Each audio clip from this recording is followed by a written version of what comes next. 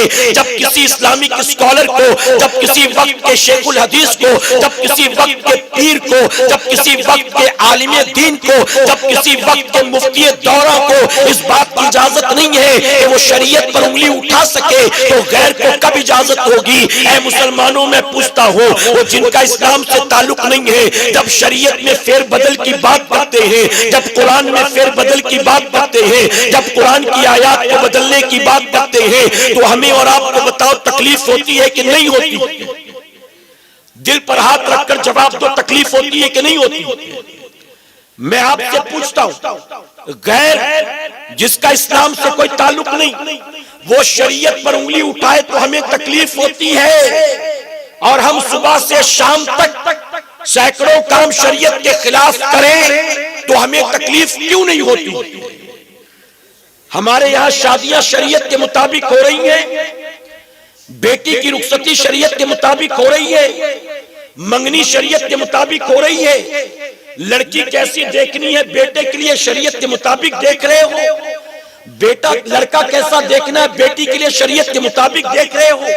ہمارا کھان پان شریعت کے مطابق ہے، ہمارا رہن سہن شریعت کے مطابق ہے، ہمارے گھر کا ماحول شریعت کے مطابق ہے، ہمارا لباس شریعت کے مطابق ہے، ہمارا چہرہ شریعت کے مطابق ہے۔ ہماری بستی نور پور کہلاتی ہے، مسلمانوں کا پاکٹ ایریا، مسلم میجورٹی ایریا، لیکن بتاؤ گلیاں مسلمانوں جیسی ہیں، دکانیں مسلمانوں جیسی ہیں؟ کون سی چیز ہے جو شریعت کے مطابق ہے؟ یہاں بچہ پیدا ہوتا ہے تو دنیا کے مطابق، اور مرتا ہے تو بھی دنیا کے مطابق۔ زندگی بھر باپ بھی ہائے دنیا کرتا ہے، اور اس کے مرنے کے بعد اس کی اولاد بھی زندگی بھر ہائے دنیا کرتی ہے۔ غیر شریعت پر انگلی اٹھائے تو تکلیف، اور ہم صبح سے شام تک شریعت کی دھجیاں اڑائے تو کوئی تکلیف نہیں۔ کیسے شریعت سے محبت کرنے والے ہو، کیسے دین سے محبت کرنے والے ہو؟ میرے پیارے آقا علیہ الصلوۃ والتسلیم کے پیروانوں، آپ کے جھارکھنڈ میں، ویسٹ بنگال میں، یو پی میں، بہار میں، اڑیسہ میں، آسام میں، کئی علاقوں میں جہاں کہیں آنا جانا ہوتا ہے، وہاں میں ایک بات معذرت کے ساتھ کہتا ہوں، اے میری قوم کے لوگوں، آج پوری دنیا میں مسلمان جو ذلیل و خوار ہو رہا ہے، آج جو پوری دنیا ہماری اور آپ کی دشمن بنی، ایسا لگتا ہے ایک دسترخوان بچھا ہے اور پوری دنیا مسلمانوں کو اپنا لقمہ بنانا چاہتی۔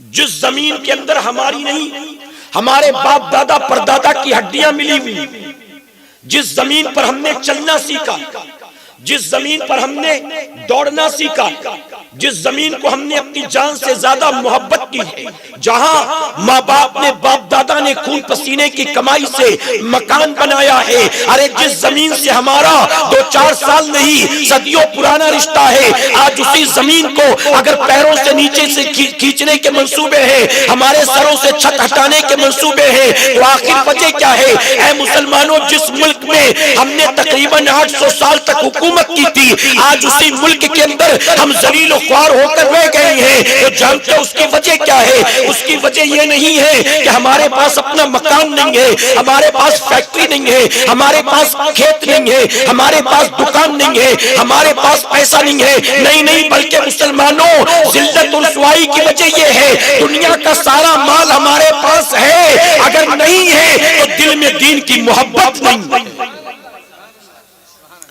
یہ محبت بھی ہے تو محض رسم بن کر رہ گئی، یہ محبت بھی محض رسم بن کر رہ گئی۔ ہم اپنے دین سے کتنی محبت کرتے ہیں بھلا بتاؤ؟ آپ کے نور پور میں مسلمانوں کی آبادی کتنی؟ اگر پوچھوں 500 گھر ہیں، کہیں گے نہیں اور زیادہ، 700 ہیں، کہیں گے نہیں اور زیادہ۔ پوری بستی مسلمانوں کی، پورا علاقہ یہاں سے وہاں تک۔ میرے پیارے آقا کے پیروانوں، مسلمانوں کی آبادی، آپ سوچیں ایک مسجد اسی ہندوستان میں جسے 6 دسمبر کو شہید کیا گیا، آج بھی جب بھی وہ تاریخ آتی، بتائیے وہ یاد تازہ ہو جاتی ہے کہ نہیں ہو جاتی؟ ایک مسجد جسے شہید کیا گیا کئی سال پہلے، جب بھی کیلنڈر میں وہ تاریخ آتی ہے غم تازہ ہو جاتا ہے، زخم ہرا ہو جاتا ہے۔ میں پوچھتا ہوں جتنے لوگ یہاں موجود ہیں، بتاؤ آپ میں سے کسی نے اس مسجد میں کبھی 2 رکعت نماز پڑھا تھا؟ آپ کے ابا نے پڑھا تھا، آپ کے دادا نے پڑھا تھا، آپ نے اس مسجد کی تصویریں تو دیکھی ہوں گی، آپ نے ویڈیو تو دیکھا ہوگا، کبھی ماتے کی نگاہوں سے اس مسجد کو دیکھا تھا؟ آپ کہیں گے ہم نے نہیں دیکھا۔ ارے ایک مسجد جسے آپ نے کبھی دیکھا نہیں تھا، جہاں کبھی 2 رکعت نماز آپ کے باپ دادا نے بھی پڑھا نہیں تھا، اس مسجد کو شہید کیا گیا۔ جب بھی شہادت کی تاریخ آتی ہے تو غم تازہ ہو جاتا ہے، لیکن آپ کے محلے میں جو مسجد پورے سال بھر آپ کا انتظار کرتی رہتی ہے، کبھی اپنے محلے کی مسجد کی طرف آپ نے رخ کیا ہے جمعہ کے علاوہ؟ مسجد مرثیہ خواہیں کہ نمازی نہ رہے، نور پور کا علاقہ، اور نماز مغرب میں 10 آدمی، مسلمانوں کی آبادی، اور نماز عشاء میں 6 آدمی، نماز فجر میں 3 آدمی۔ یاد رکھنا ایک آبادی جہاں 500 مسلمانوں کے گھر ہوں، ایک آبادی جہاں 500 مسلمانوں کے گھر ہوں اور نماز فجر میں 50 آدمی بھی مسجد میں جمع نہ ہوتے ہوں، اس آبادی کو تباہی بربادی سے کوئی بچا نہیں سکتا۔ حضور اکرم صلی اللہ علیہ وسلم نے فرمایا اللہ کے گھر کو ویران کر کے تمہارے گھر کبھی آباد نہیں ہو سکتے۔ اللہ کے گھروں کو آباد کرو میرے بھائی، اللہ کے گھروں کو آباد کرو۔ فلاں جگہ دنگے میں مسجد جلائی گئی، تکلیف ہے، مزار کو ڈھا دیا گیا، تکلیف ہے، گنبد کو توڑ دیا گیا، تکلیف ہے۔ بس یہ ساری چیزیں دیکھ کر تکلیف کا اظہار، مسجدوں میں جا کر دیکھو گرد و غبار، دھول مٹی، مکڑی کے جالے، اپنے گھر میں جھاڑو نہ لگے تو بیوی کو ڈانٹتے ہو، اپنے گھر میں دھول مٹی مل جائے تو بیٹی کو نصیحت کرتے ہو، امی سے کہتے ہو کہ امی کتنا دن ہو گیا گھر میں جھاڑو لگا کر، اپنے گھر میں جھاڑو نہ لگے گرد و غبار دکھے تو ماتھے پر شکن آ جاتی ہے۔ لیکن اللہ کے گھر میں جا کر دیکھو، جمعہ کے دن ہفتے میں ایک بار پہنچو، زمین پر یہ انگلی کر کے دیکھنا، چٹائی پر یہ انگلی کر کے دیکھنا، آپ جہاں بھی انگلی پھیرو گے آپ کو گرد و غبار دھول مٹی ملے گی۔ اللہ کے گھر کو ویران کرنے والوں، تم کتنا بھی مال کما لو کبھی تم ترقی نہیں کر سکتے۔ میرے پیارے آقا علیہ الصلوۃ والتسلیم کے پیروانوں، ہمیں اپنی ذہنیت کو بدلنا پڑے گا، ہمیں اپنی سوچ کو بدلنا پڑے گا۔ اب ایک چبھتی ہوئی بات کہوں، اجازت ہو اگر آپ کی تو اجازت ہے؟ دیکھیں میں شروع میں ایک بات کہہ دوں، یہ جو سید محمد قادری صاحب یہاں موجود ہیں، الحمدللہ یہ خلیفہ حضور شیخ الاسلام حضور مدنی میاں، خلیفہ حضور منانی میاں، اور میں آپ کو بتاؤں یہ ہمارے تحریک کے بہت پرانے ساتھی، جے پور کے نگراں ہیں۔ اب میں کیوں بتا رہا ہوں آپ کو بتاتا ہوں، ہم نے اور آپ نے جنہیں اللہ نے توفیق دی ہوگی انہوں نے خانہ کعبہ دیکھا ہوگا، خانہ کعبہ کا طواف بھی کیا ہوگا، لیکن اس وقت آپ کے گاؤں میں میرے نبی کی آل کا وہ شہزادہ موجود ہے جس نے صرف خانہ کعبہ کو دیکھا نہیں ہے بلکہ جسے نبی کے وسیلے سے اللہ نے خانہ کعبہ کے اندر جانے کا شرف عطا فرمایا۔ ذرا سبحان اللہ کہہ دیں، ایسی شخصیت آپ کے گاؤں میں، آپ کے علاقے میں، اللہ کا شکر ادا کرنا چاہیے۔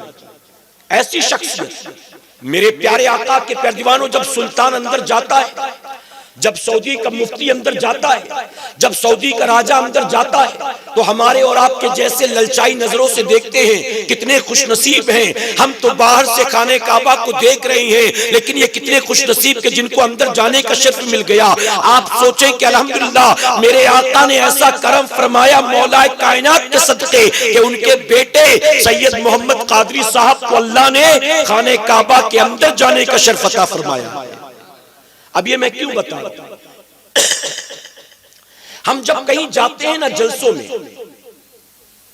ہمارا تعلق ہے عالمی تحریک سنی دعوت اسلامی سے، اور ہماری تحریک جو ہے نا یہ برا مت مانیے گا کاروباری تحریک نہیں ہے میرے بھائی۔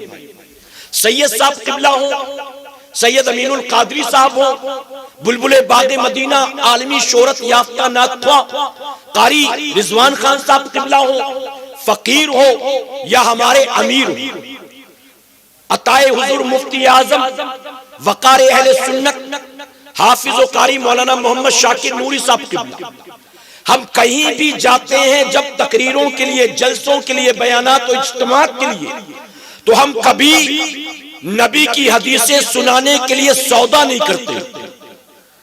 ہم کبھی یہ نہیں کہتے اتنا دو تو یہ سناؤں گا، اتنا دو تو یہ سناؤں گا۔ آج تو لوگ باقاعدہ 1 گھنٹے کا اتنا، 1.25 گھنٹے کا اتنا، 1.5 گھنٹے کا اتنا ریٹ لگاتے ہیں۔ غلط تو نہیں کہنا میرے بھائی، اور آپ کے علاقے میں یہ ماحول زیادہ، اور ایسے لوگ بھی ہوں گے، یہ نہیں کہ ختم ہو جائیں گے، ایسے بھی ہوں گے۔ کیوں؟ کیونکہ میرے آقا صلی اللہ علیہ وسلم نے فرمایا قیامت کی نشانیوں میں سے یہ بھی ایک نشانی ہے، لوگ دین سیکھیں گے دنیا کمانے کے لیے۔ تو ان کا بھی ہونا ضروری ہے کہ قیامت کی نشانی تو ظاہر ہونا ہے نا۔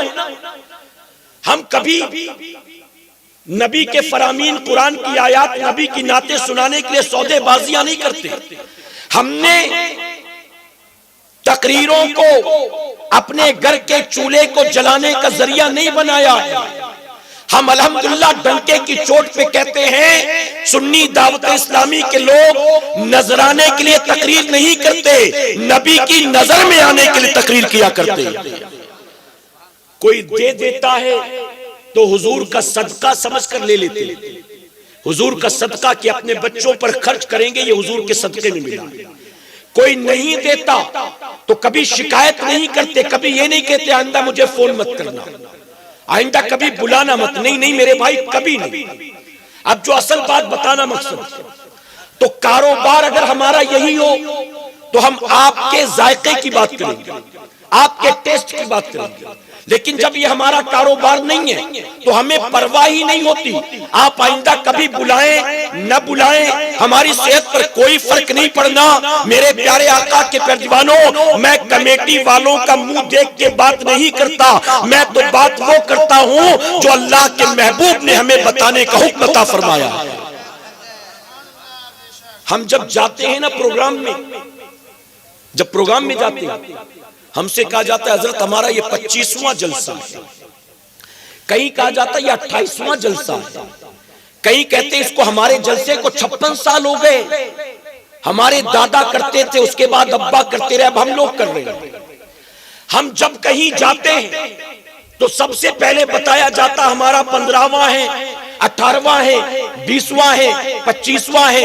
اس کے بعد اہل سنت والجماعت کے بڑے بڑے علماء کے نام گنائے جاتے ہیں. کون سا عالم ہے جو ہمارے یہاں نہیں آ چکا؟ فلاں بھی آئی ہیں، فلاں بھی آئی ہیں، فلاں بھی آئی ہیں، فلاں بھی آئی ہیں. لمبی چوڑی لسٹ دکھائی جاتی ہے. اس سارے علماء کو ہم بلا چکے ہیں. اس بار لڑکوں کی خواہش تھی کہ آپ کو بلایا جائے. اب جانتے ہو میں کمیٹی والوں سے کیا کہتا ہوں؟ اے کمیٹی والوں، برا مت ماننا، اس بار بلا لیا ہے، اگر بات نہ جمے تو آئندہ نہ بلانا، لیکن بات تو حقیقت کہہ کر جاؤں گا. آپ یہ کہتے ہو ہمارا یہ 15واں جلسہ ہے، ارے 15 سال ہو گئے آپ کے گاؤں میں جلسہ ہوتے ہوئے. اگر ایک جلسے میں 1 لاکھ روپیہ بھی خرچ کیا ہوگا تو 15 سال میں آپ نے قوم کا 15 لاکھ روپیہ جلسے کے نام پر خرچ کر دیا. لیکن برا مت ماننا میرے بھائی، 15 سال سے جلسہ تو کر رہا ہے، لیکن تیرے چہرے پر آج تک داڑھی کا اقبال نظر نہیں آیا. جلسہ کرنے والے آپ، محفل سجانے والے آپ، جب آپ علماء کی باتوں کو اپنی زندگی میں نہیں اتارتے تو آنے والی عام عوام سے کیا توقع رکھتے؟ یہ جلسے کیا ہیں؟ یہ جلسے آپ کی طرف، یہ جلسے کانوں کی لذت کے لیے سجائے جاتے ہیں، کانوں کا چسکا بن کر رہ گئے. آپ مجھے بتائیں چٹنی کھانے میں مزہ آتا ہے کہ روٹی کھانے میں مزہ آتا ہے؟ ذائقہ کس میں ہوتا ہے؟ ٹیسٹ کس میں ہوتا ہے؟ چٹنی میں نا.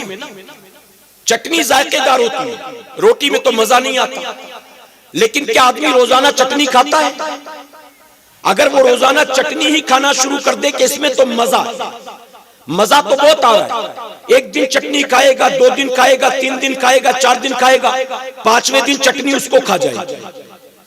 تو چٹنی میں مزہ تو ہے، لیکن ڈاکٹر کہے گا یہ صحت کے لیے نقصان دہ، تم زیادہ مت کھایا کرو. آپ کو کوئی بھی مرض ہو، ڈاکٹر روٹی بند نہیں کرتا، سب سے پہلے کہتا تیل مسالے پر کنٹرول کرو. غلط تو نہیں کہہ رہا ہوں؟ مسالے پر کنٹرول کرو. مزہ کس میں آتا ہے؟ جس میں مزہ آتا ہے کہتا اس کو بند کر دو. میٹھا نہیں کھانا ہے، نمک کم کرنا ہے، تیل مسالہ کم کرنا ہے، گوشت کم کھانا ہے. اے سرکار مدینہ کے پردوانوں، ہم نے اپنے جلسوں کو بھی کانوں کے چسکے کا ذریعہ بنا لیا ہے. ہم محفلیں سجاتے ہیں، رات 10 سے لے کر صبح 4 بجے تک جلسے ہوتے ہیں، مجمع بھی جمع ہوتا ہے. یہ کرسیاں بتا رہی ہیں کہ کتنے لوگ یہاں موجود تھے. اے مسلمانوں، لوگ آتے بھی ہیں، لیکن میں معذرت کے ساتھ کہوں گا جو لوگوں کو ملنا چاہیے نہ ہم دیتے نظر آ رہے ہیں، اور نہ آنے والے لوگ بیچارے کچھ لیتے نظر آ رہے ہیں. جو قوم کو ملنا چاہیے کیا وہ مل رہا ہے؟ میں پوچھتا ہوں آپ کے نور پور میں 17واں جلسہ ہے نا، میں کچھ سوال پوچھوں گا، ناراض ہو جائیں گے، نہیں پوچھتا. میں پوچھنے والا تھا آپ میں کوئی ہے جو 17 سال سے ہر سال آ رہا ہے، کوئی نہ کوئی ہاتھ ضرور اٹھاتا. اب میں اس سے کہتا 17 سال سے ہر سال جلسے میں آنے والے، تو نے فخر کے ساتھ ہاتھ تو اٹھا دیا کہ میں 17 سال سے پابندی کے ساتھ اس جلسے میں آ رہا ہوں. اب میں کہتا تو ادھر آ، اور ادھر آ کر یہ مائک لے. 17 سال سے جلسے میں پابندی سے آ رہا ہے، اب لوگوں کو 5 کلمہ پڑھ کے سنا. کیا وہ سنا پاتا؟ کیا وہ سنا پاتا میرے بھائی؟ ہمارے یہاں جلسوں کی کوئی کمی ہے؟ مہنگائی کے دور میں جب سلنڈر ایک رات میں سیدھے 150 روپیہ بڑھا دیا جاتا ہے، پیٹرول مہنگا، ڈیزل مہنگا، آٹا تیل مہنگا، یہاں تک کہ پیاز جہاں تک غریب سے غریب آدمی کی رسائی تھی اس کو 200 روپیہ کلو کر دیا گیا. آپ سوچیں بے روزگاری اپنے افان پر ہے. اس وقت پورا کا پورا ملک جو ہے پریشان حال ہے. ایسے وقت میں اگر قوم کا پیسہ جمع کر کے ایک جلسہ کیا جاتا ہے تو جلسے کے ذریعے قوم کو جو پیغام ملنا چاہیے، اور جانتے ہو پیغام کانوں کی لذت کے لیے نہیں ہوتا ہے بلکہ پیغام قبر کے عذاب سے بچانے کے لیے ہوتا ہے.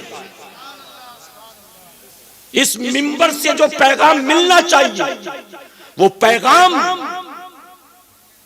صبح اٹھنے والے کو داڑھی منڈانے کی طرف آمادہ نہیں کرتا، بلکہ داڑھی منڈے کو حضور کی سنت سجانے والا بنا دیتا.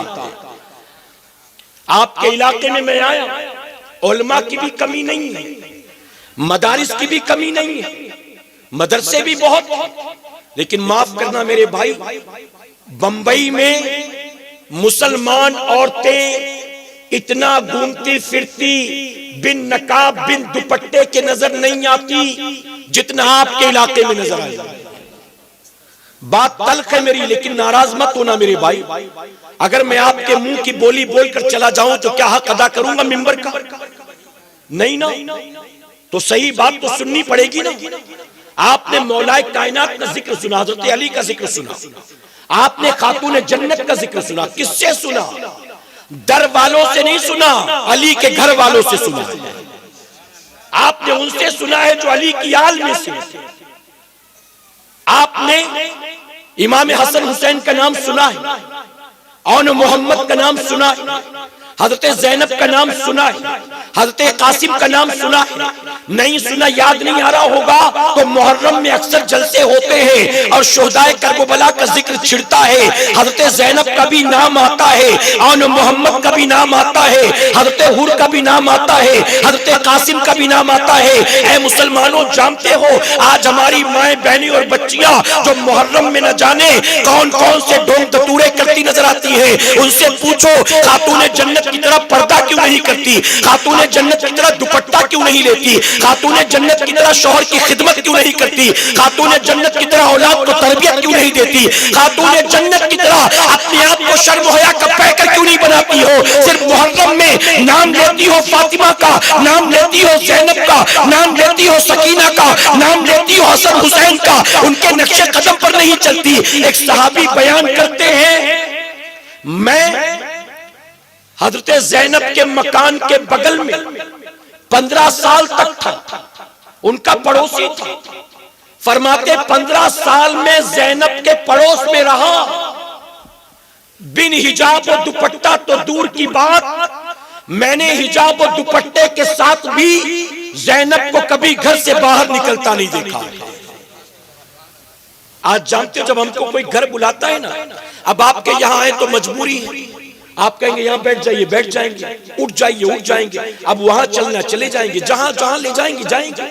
ہم آپ کے مہمان ہیں، آپ میزبان ہیں. ہم تھوڑی نہ کہیں گے نہیں ہوٹل بک کریے، نہیں کمرہ سیپریٹ ہو، اس کے اندر ٹوائلٹ باتھ روم یہاں نہیں ہو سکتا. ہم ڈیمانڈ نہیں کرتے، ورنہ میری عادت جانتے ہو کیا ہے؟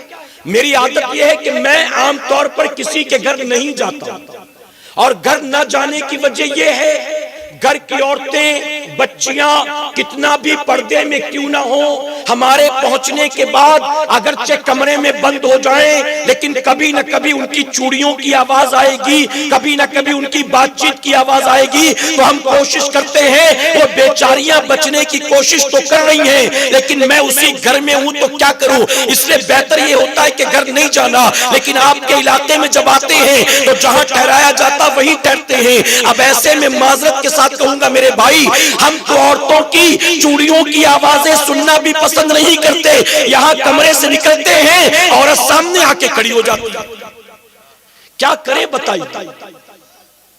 حضرت زینب صحابی بیان کرتے ہیں 15 سال زینب کے پڑوس میں تھے، کبھی دوپٹے اور حجاب کے ساتھ بھی نکلتا نہیں دیکھا۔ ایک دن طبیعت بہت خراب ہوئی حضرت زینب کی، تو ان کے شوہر نے کہا زینب طبیعت خراب ہے، چلو ڈاکٹر کو دکھا لاؤں۔ حضرت زینب نے کہا نہیں، آپ ایک کام کریے، آپ جائیے ڈاکٹر کو میری بیماری بتا کر دوا لے آئیے، میں نہیں آؤں۔ شوہر نے کہا زینب شریعت نے اجازت دی ہے، اگر طبیعت خراب ہو تو ڈاکٹر کے پاس جا سکتے۔ حضرت زینب کہتی میں جانتی ہوں شریعت نے اجازت تو دی ہے لیکن میں کیا کروں، میں یہ تو نہیں بھول سکتی نا میں فاطمہ الزہرا کی بیٹی ہوں، میں فاطمہ کی شرم و حیا کی پیکر کی بیٹی ہوں، میں کیسے بھولوں۔ شوہر کہتے ہیں زینب اگر کچھ ہو گیا تو دنیا پتہ نہیں کیا کیا مجھے کہے گی۔ تو بیوی نے کیا جواب دیا تھا؟ بیوی نے کہا تھا میرے شوہر نامدار آپ میری فکر نہ کریں، اگر اس مرض کی وجہ سے میری موت نہیں لکھی ہے تو دوا نہ لائیں، مجھے کچھ نہیں ہوگا، اور اگر اس بیماری کی وجہ سے اللہ نے میرے مقدر میں موت لکھا ہے تو آپ نہیں میں بھی آ کر دوا لے لوں تو بھی موت سے مجھے کوئی بچا نہیں سکتا ہے۔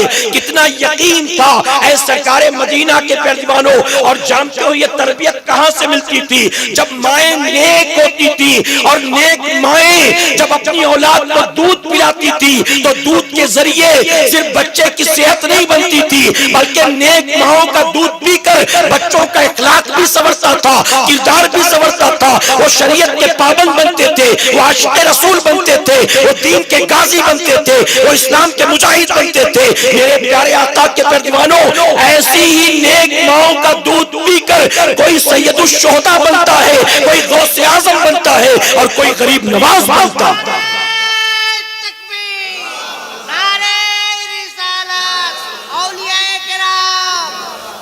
حضور اکرم صلی اللہ علیہ وسلم نے فرمایا کل قیامت کے دن ایک عورت اپنے ساتھ 3 مردوں کو جہنم میں لے کر جائے گی۔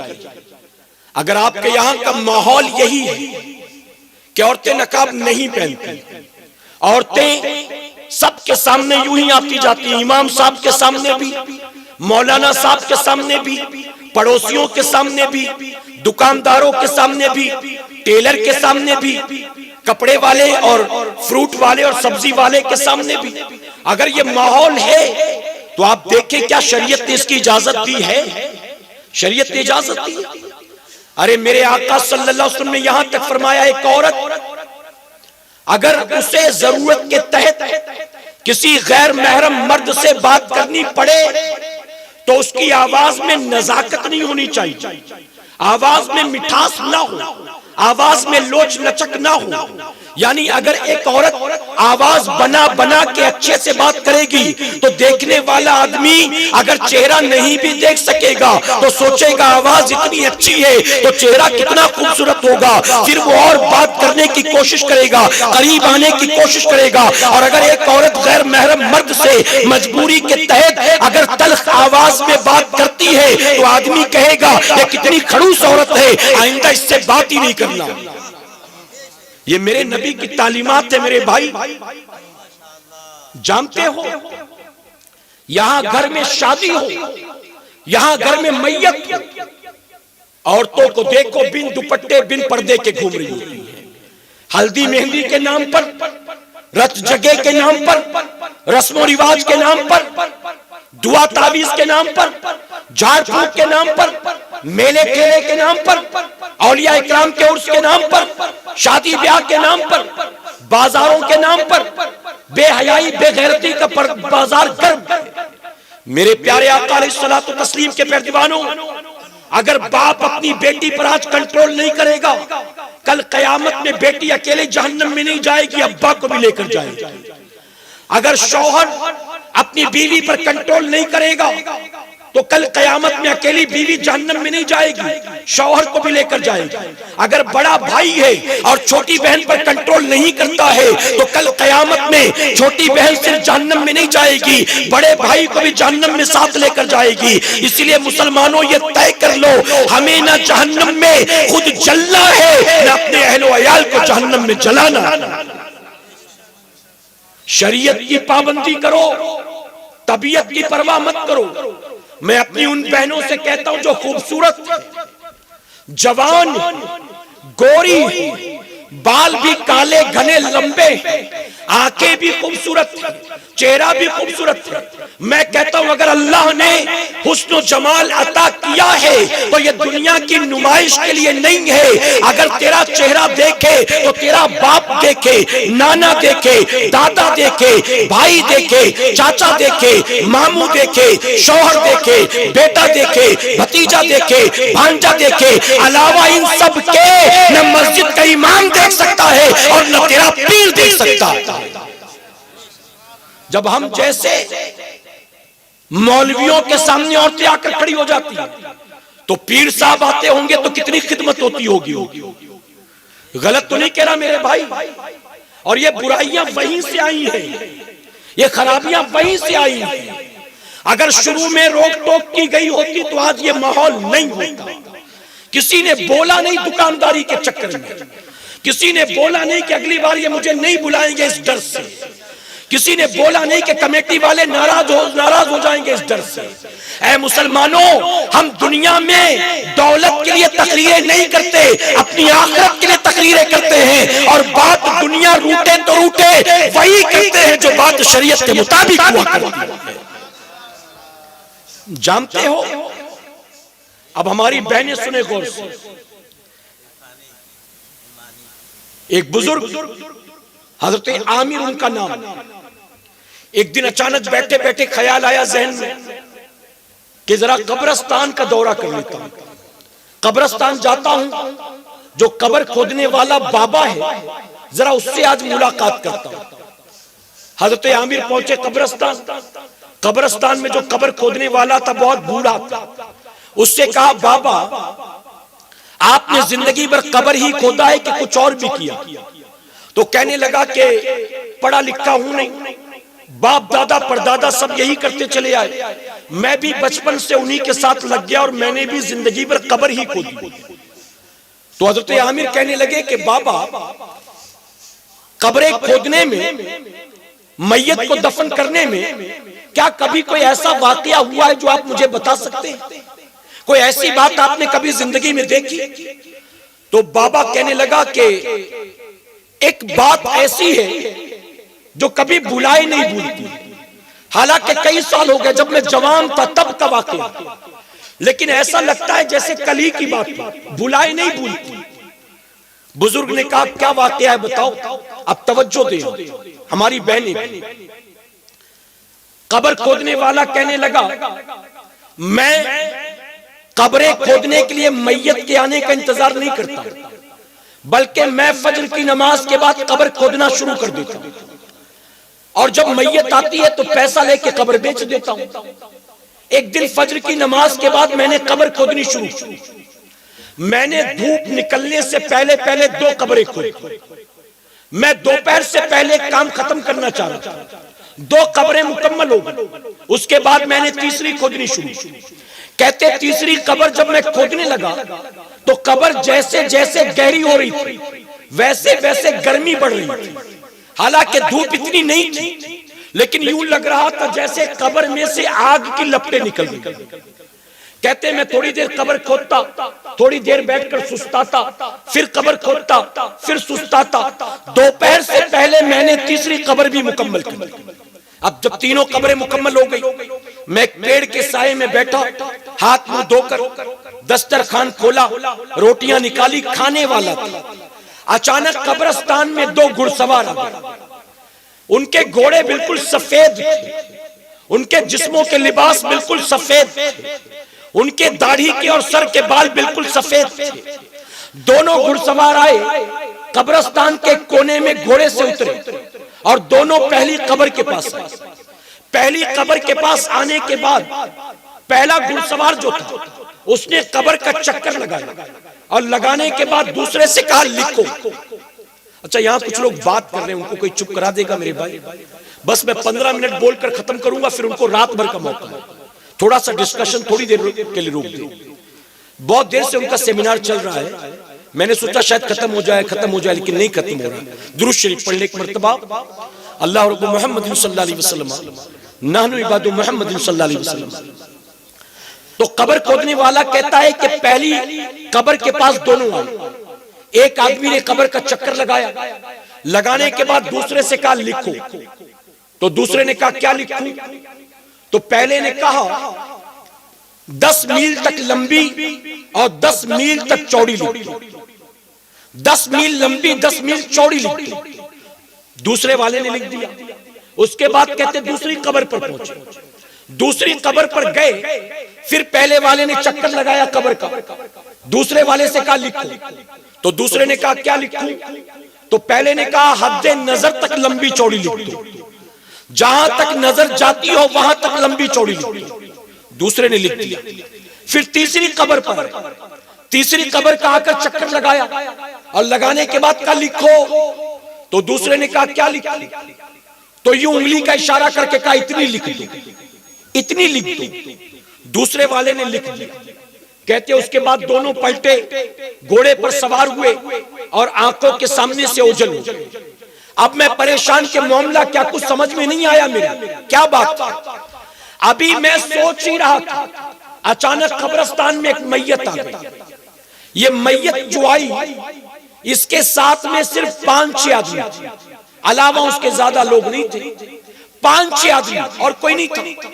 میں نے ایسا جنازہ پہلے کبھی نہیں دیکھا تھا جس میں اتنے کم لوگ.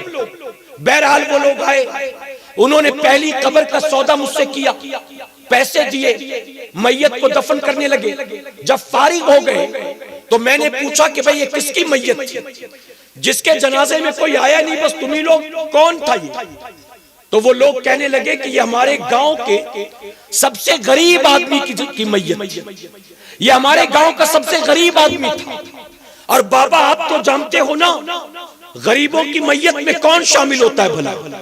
لوگ تو امیروں کے مرنے کا انتظار کرتے ہیں کہ امیر مرے تو چلے منہ دکھائیں کہ ہم بھی آئے تھے آپ کے جنازے میں, تاکہ بیٹا دیکھ لے, بھائی دیکھ لے, چاچا ماموں دیکھ لے. غریب کے جنازے میں کون آتا؟ وہ لوگ کہنے لگے کہ گاؤں کا سب سے غریب تھا لیکن تھا بڑا نیک آدمی, کسی کی لگائی بجائی میں نہیں رہتا تھا, کبھی کسی کی غیبت چغلی نہیں کرتا تھا, 5 وقت نماز جماعت کے ساتھ پہلی صف میں پڑھتا تھا, کبھی کسی سے جھگڑا نہیں, کسی سے کوئی قرضہ نہیں, کسی سے کوئی لین دین نہیں. اتنا غریب تھا کہ جب مرا تو اس کے پاس کفن کا پیسہ بھی نہیں تھا, وہ بھی ہم نے آپس میں جمع کیا. وہ قبر کھودنے والا کہتا ہے جب مجھے اس کا پتہ چلا تو میں نے کہا جس کے کفن کا پیسہ تم نے اپنے پاس سے دیا میں اس کی قبر کا پیسہ نہیں لیتا, میں نے قبر کا پیسہ لوٹا دیا. اور فلسفہ سمجھ میں آ گیا کہ غریب آدمی جب دنیا سے گیا اس کے قبر میں جانے سے پہلے اللہ نے اس کی قبر کو 10 میل تک لمبا چوڑا کر دیا. اب کہتے دھڑکن تیز ہو گئی, دیکھے دوسرا کون آئے گا. ابھی وہ لوگ گئے تھے کہ تھوڑی دیر میں دوسرا جنازہ بھی آ گیا. کہتے اس میت کو دیکھ کر آنکھیں پھٹی رہ گئی. ارے پہلے والے میں 5-6 آدمی تو تھے, اس میں تو 4 کاندھے دینے والوں کے علاوہ 5واں ہی کوئی نہیں تھا. صرف 4 آدمی آئے تھے. انہوں نے آ کر قبر کا سودا کیا, میں نے قیمت لی, میت کو دفن کر کے جانے لگے. میں نے ان سے پوچھا کہ بھئی یہ تھا کون جس کے جنازے میں تم 4 کے سوا کوئی نہیں آیا, یہ کون تھا؟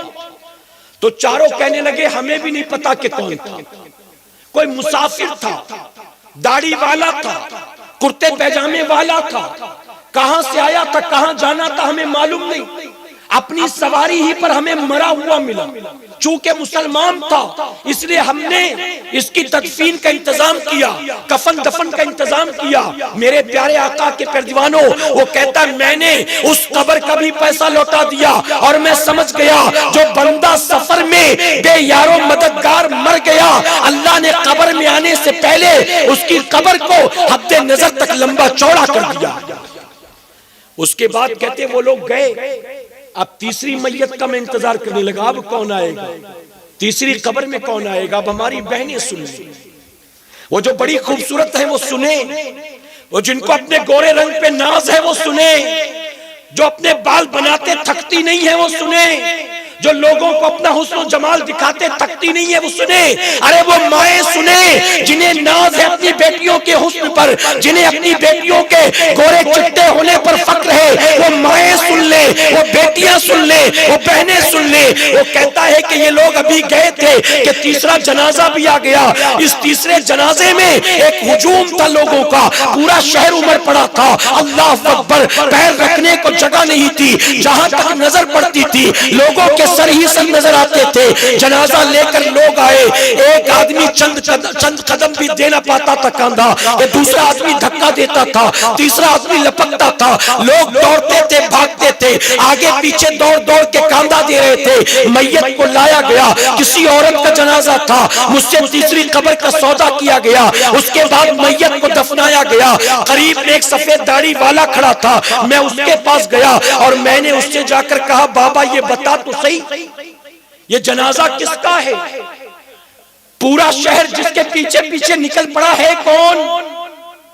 تو بوڑھا کہنے لگا یہ گاؤں کے زمیندار صاحب کی بیوی کا جنازہ ہے، یہ گاؤں کے چودھری صاحب کی بیوی کا جنازہ ہے، اور تم تو جانتے ہو کہ امیرے کے جنازے میں سب آتے ہیں۔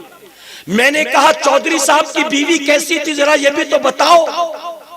تو جانتے ہو کیا کہنے لگا وہ بابا کہنے لگا بہت خوبصورت تھی، اپنے حسن پر بڑا ناز تھا، اس کا شوہر بھی بیوی کے حسن پر بڑا فخر کرتا تھا، گھنٹوں آئینے کے سامنے کھڑے رہ کر لپسٹک لگاتی تھی، کریم پاؤڈر لگاتی تھی، نیل پالش لگاتی تھی، جب نکلتی تھی تو زلفوں کو بکھیر کر نکلتی تھی، اگر کوئی تعریف کرتا تھا تو ناراض نہیں ہوتی تھی، مسکرایا کرتی تھی، اور چودھری کو بھی بڑا پسند تھا، وہ سجا کر میلے میں لے جاتا تھا، وہ سجا کے میٹنگ میں لے جاتا تھا، وہ سجا کر دوستوں میں لے جاتا تھا، بڑا حسن و جمال پر ناز کرتی تھی۔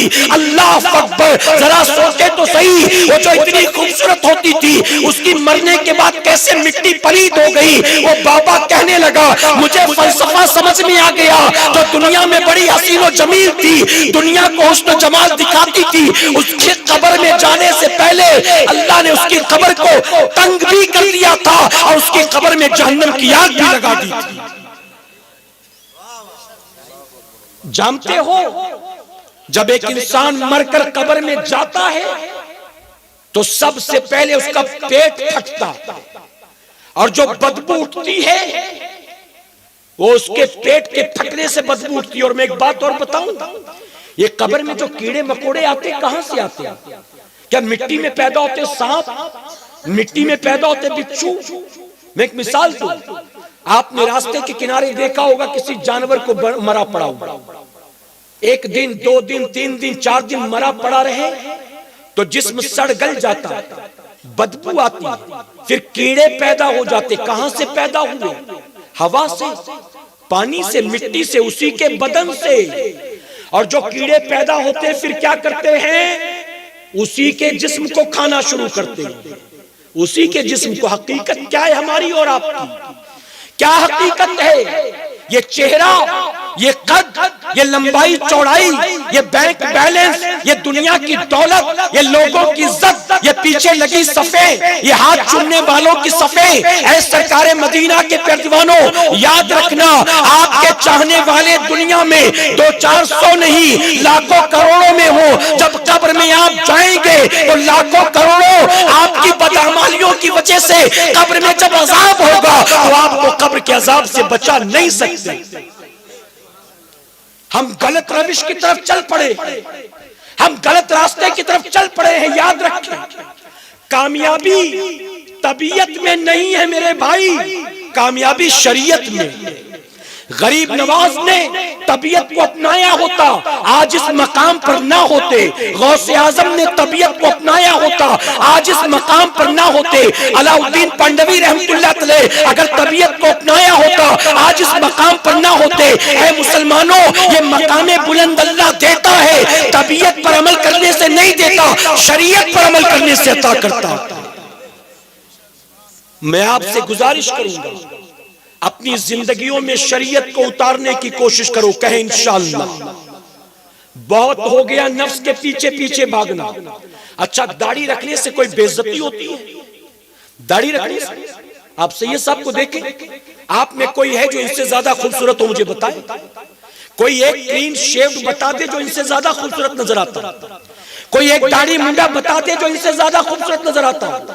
نبی کی سنت پر جو عمل کرتا ہے اگرچہ رنگ گورا نہ ہو، پھیکا بھی ہو، اللہ محبوب کی سنت کے صدقے اس کے چہرے کو نور عطا فرماتا ہے۔ اور جانتے ہو آج کا ہمارا ماحول کیا ہے؟ 20 22 سال 24 سال کا جوان بیٹا اگر داڑھی رکھنا چاہتا ہے نا، 58 سال کے ابا نے نہیں رکھا ہے، بیٹا رکھنا چاہتا ہے تو ابا اپنے بیٹے کو ڈانٹتے ہیں، ابھی میں نے نہیں رکھا تو داڑھی رکھے گا، شرم نہیں آتی تجھے؟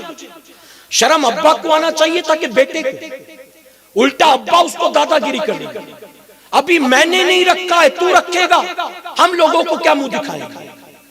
ارے تجھے یہ سوچنا چاہیے تھا بیٹے نے رکھ لیا، اب مجھے بھی چہرے پر حضور کی سنت کو سجانا چاہیے، حضور کی سنت کو۔ یہاں ایک لڑکا داڑھی رکھنا چاہے نا، اڑوسی پڑوسی تو بعد میں، پہلے گھر والے دشمن بن جاتے ہیں۔ گھر والے، ماں کہتی داڑھی رکھ لے گا تو اپنی بیٹی کون دے گا؟ ایسا لگتا ہے دنیا کے داڑھی والے سب کنوارے گھوم رہے بیچارے، کسی نے بیٹی نہیں دی اپنی۔ ایسا ہے میرے بھائی، بلکہ میں تو بار بار کہتا ہوں اللہ داڑھی والوں کو داڑھی مونڈوں سے اچھی بیویاں عطا کرتا۔ اس کی وجہ کہ جو داڑھی والے کے نکاح میں آتی ہے نا، وہ جانتی ہے یہ داڑھی والا پکچر نہیں دکھائے گا مجھے، یہ داڑھی والا ہے لپسٹک کو لگانے ہی نہیں دے گا، یہ داڑھی والا گھمانے تو لے نہیں جائے گا۔ بتاؤ ہے کہ نہیں؟ تو وہ یہ ڈیمانڈ بھی نہیں کرتی، وہ پہلے ہی جانتی ہے کہ یہ داڑھی والا یہ سب نہیں ملنا اس سے، وہ یہ ڈیمانڈ ہی نہیں کرتی، وہ جائز تقاضے کرتی ہے، ناجائز نہیں۔ جائز ڈیمانڈ کرتی، حرام ناجائز ڈیمانڈ نہیں۔ اے سرکار مدینہ کے پیروانوں، مائیں کہتی داڑھی منڈا لے ورنہ اپنی بیٹی کون دے گا؟ شادی ہو جائے پھر داڑھی رکھ لینا، ڈگری مل جائے پھر داڑھی رکھ لینا، نوکری مل جائے پھر داڑھی رکھ لینا۔ ہم سمجھتے ہیں کہ داڑھی رکھیں گے یہ سب نہیں ملے گا۔ اے مسلمانوں، میرے آقا نے فرمایا ہے تم دنیا کی ایک لڑکی کے لیے اپنی داڑھی منڈاتے ہو، تم داڑھی منڈاؤ گے، آئیبرو بنانے والی ملے گی، انگریزی بولنے والی ملے گی، جینز پہننے والی ملے گی، تم داڑھی منڈا کر ایک آوارہ سے کر لو گے، لیکن اگر تم نے اس آوارہ کی پرواہ نہ کی اور چہرے پر نبی کی سنت کو سجایا تو فرمایا گیا اللہ داڑھی والے کو جنت میں نکاح میں 70 حوریں عطا فرمائے گا۔ اب ایک کا سودا پیارا ہے کہ 70 کا سودا پیارا ہے، یہ تم پر ہے۔ ایک کے لیے 70 قربان ہے کہ 70 کے لیے یہ آوارہ قربان ہے، یہ تم پر ہے۔ میرے پیارے آقا کے پیروانوں، زندگی رہی پھر کسی موڑ پر ملاقات ہوئی تو مزید انشاءاللہ کچھ باتیں ہم اور آپ سماعت کریں گے۔ رسالت کے پروانوں، ہر سنیچر کو بعد نماز عشاء سنی دعوت اسلامی کے عالمی مرکز اسماعیل حبیب مسجد میں سنی اجتماع ہوتا ہے، آپ حضرات پابندی کے ساتھ اس میں شرکت فرمائیں۔ سنی دعوت اسلامی کی web site sunni dawat islami.net پر وزٹ کریں اور بہت ساری دینی معلومات حاصل کریں۔